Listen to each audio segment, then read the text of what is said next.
The bridge of the UES Defiance hummed with quiet tension as Captain Sarah Chen watched the massive Zephyrian dreadnought eclipse the stars ahead.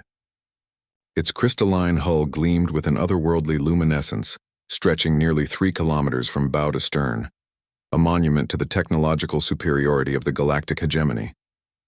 "Incoming transmission, Captain," reported Lieutenant Rodriguez from the communications station.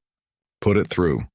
The view screen shimmered, revealing the imposing figure of Admiral Kethvar, his serpentine neck adorned with the platinum insignia of the hegemony's Third Fleet.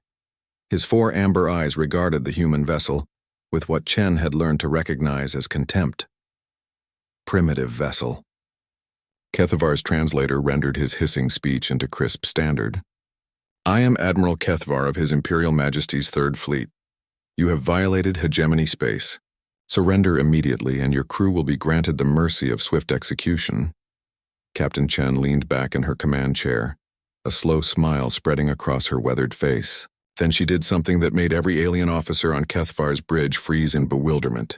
She laughed. It wasn't a polite chuckle or nervous giggle.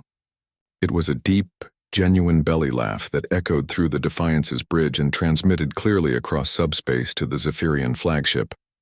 "Captain," whispered Commander Patel, her first officer, "perhaps we should—" Chen held up a hand, still chuckling. "Sorry, Admiral. It's just mercy of swift execution? Do you people write greeting cards for a living?" The alien admiral's crest flared in indignation. "You dare mock the hegemony? Foolish human. You pilot a single corvette against my dreadnought. Our weapons can vaporize your entire ship with one pulse." "Oh, I'm sure they can," Chen replied, wiping a tear from her eye. "Tell me, Admiral, how many species has the hegemony conquered using this same speech?" 347, Kethvar replied automatically, his chest swelling with pride. "And how many of them laughed at you first?" The question hung in the void between ships. Kethvar's translator remained silent for several seconds before rendering his confused response. "None. Why would they laugh at certain death?" Chen stood, straightening her blue uniform jacket. "Because, Admiral, you're about to discover what makes humans different from the other 347. She nodded to Lieutenant Rodriguez, who began transmitting a series of coded signals into deep space. "You see?" Chen continued, beginning to pace the small bridge. "Those other species probably had the good sense to be afraid when facing overwhelming odds. They calculated the probabilities, weighed their options, and chose survival over principle." She paused at the tactical station. "How long until your weapons are charged, Admiral?" 30 seconds, Kethvar replied, confused by the casual question. "Perfect. That gives me just enough time to explain why I'm laughing." Chen turned to face the view screen directly. 3 years ago, humanity discovered faster-than-light travel. We barely had fusion power and we were still figuring out how to grow food in space. When we encountered your hegemony, we should have been terrified.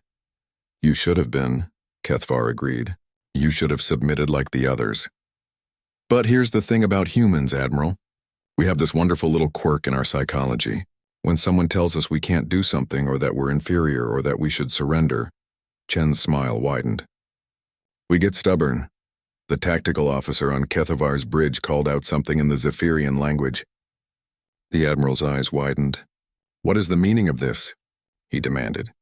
"My sensors detect 17 additional human vessels approaching from multiple vectors." "Oh, those?" Chen glanced at her tactical display. "That would be Task Force Fury. I hope you don't mind, I called ahead." As if summoned by her words, 17 more ships of the human colonial fleet dropped out of FTL in perfect formation around the Zephyrian dreadnought. Unlike the sleek, crystalline beauty of the alien vessel, the human ships looked like they'd been built in someone's garage, all exposed hull plating, welded armor patches, and weapons that had clearly been designed by people who believed in the principle of more is better. "This is impossible," Kethvar stammered. "Our intelligence indicated humans had only a handful of ships." "Your intelligence was correct," Chen replied cheerfully. "A week ago. But you see, Admiral, humans have another little trait you might not have accounted for. When we're faced with an existential threat, we don't just adapt. We innovate at a speed that frankly terrifies us too."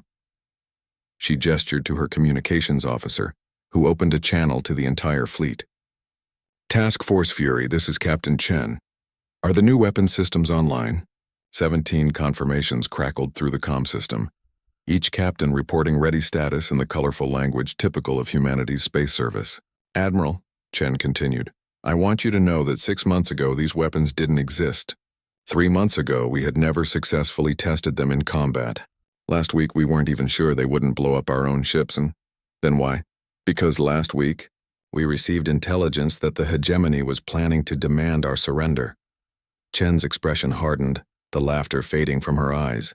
And if there's one thing humans absolutely refuse to do, Admiral, it's go quietly into the night.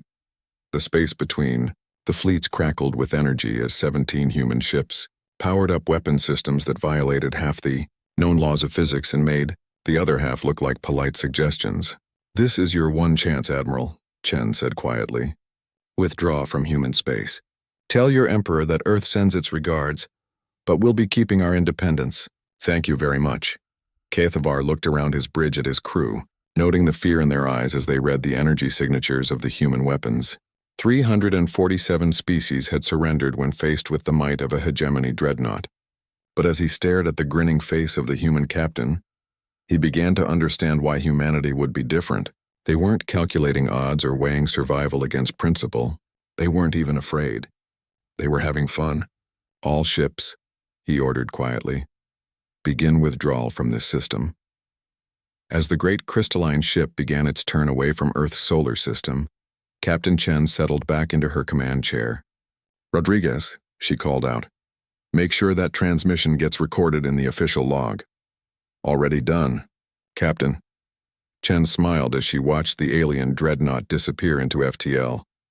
Something tells me, she said to her crew, that the galaxy is about to get a lot more interesting.